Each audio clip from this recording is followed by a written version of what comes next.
আমাদের এই পশ্চিমবঙ্গের জনজাতির গরিব মানুষের কিন্তু সুরাহা করা সম্ভব নয়। কোনো একটা জাতির উন্নতি হয়তো সম্ভব, কিন্তু আরও যে খেটে খাওয়া মানুষ রয়েছে যারা হাড়ি মুচি বাগদি খয়রা ডোম লোহার আরও যে জনজাতির মানুষ রয়েছে, খেটে খাওয়া মানুষ রয়েছে, তাদের পক্ষে হয়তো উন্নতি করা সম্ভব নয়। কোনো একটা জাতির যদি বিকাশ ঘটা সম্ভব হয়, তাহলে অন্য কোনো জাতির কিন্তু বিকাশ আর সম্ভব নয়। আপনারা দেখেছেন যে পশ্চিমবঙ্গের বুকে বিভিন্ন জনজাতির মানুষের সংগঠন আছে, ভূমিজদের সংগঠন আছে, আদিবাসীদের সংগঠন আছে, অর্থাৎ মুন্ডাদের সংগঠন আছে, সাঁওতালদের সংগঠন আছে, কুর্মীদের সংগঠন আছে। প্রত্যেকটার কিন্তু এরা নিজস্ব জনজাতির উন্নতি করে। এই সংগঠনগুলো একক একক জাতি বিশেষে গড়ে উঠেছে। তো সেই জায়গায় দাঁড়িয়ে পশ্চিমবঙ্গের বুকে এই রানিং সরকারই বলুন বা যে কোনো রাজনৈতিক দলের বিরুদ্ধেই বলুন, এই সংগঠনগুলো বেশ একটা পাত্তা পায়নি। ভূমিজদের সংগঠন দীর্ঘদিন ধরে আপনারা লড়াই করছেন, কুর্মী সংগঠন দীর্ঘদিন ধরে লড়াই করছে। কলকাতার বুকে হাওড়াতে কি ঘটনাই না ঘটিয়েছিল, যেটা ভারতবর্ষের বুকে সাড়া ফেলেছিল, কিন্তু সেখানেও তারা কোণঠাসা হয়ে যায়। কারণ কি? একক জাতি সংগঠন। এই একক জাতি সংগঠনকে কোনো সরকারই সেরকম পাত্তা দিতে চায় না।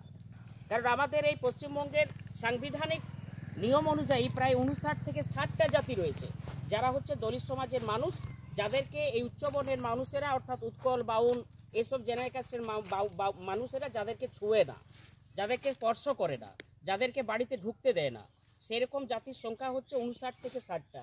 শুধুমাত্র বাউরি সর্দার বা সাঁওতালি নয়, আমরা আছি হাঁড়ি বাগতি মুচি লোহার মাল খয়রা ডোম বাগতি, এরকম বিভিন্ন জনজাতির মানুষ মিলে 59 থেকে 60টা জাতি আছে, যাদেরকে উচ্চবর্ণের মানুষেরা ঘৃণা করে, শোষণ করে, অত্যাচার করে, অধিকারহীন করে রেখেছে।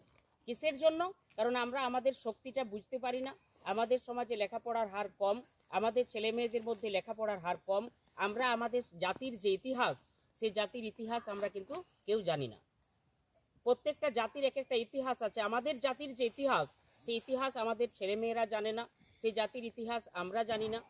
এই জন্যই আজকে আমরা এই জায়গাটাতে অবহেলিত, লাঞ্ছিত এবং বঞ্চিত। আমরা সংবিধান কি জিনিস তাই জানি না।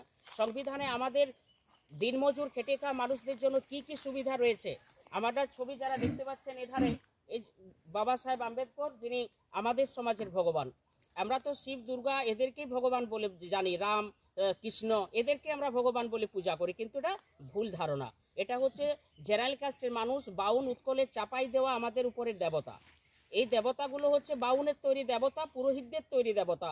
আমাদের যিনি অরিজিনাল দেবতা, অর্থাৎ লাগাতার মাত্র 6 বছর বয়স থেকে লড়াই করে গেছেন এই মানুষটা। 6 বছর বয়স থেকে প্রাথমিক বিদ্যালয়ে ভর্তি হওয়ার পর তিনি অস্পৃশ্যতার শিকার হয়েছিলেন, কারণ ইনি জন্মেছিলেন একটা মুচি ঘরে, মুচির ছেলে।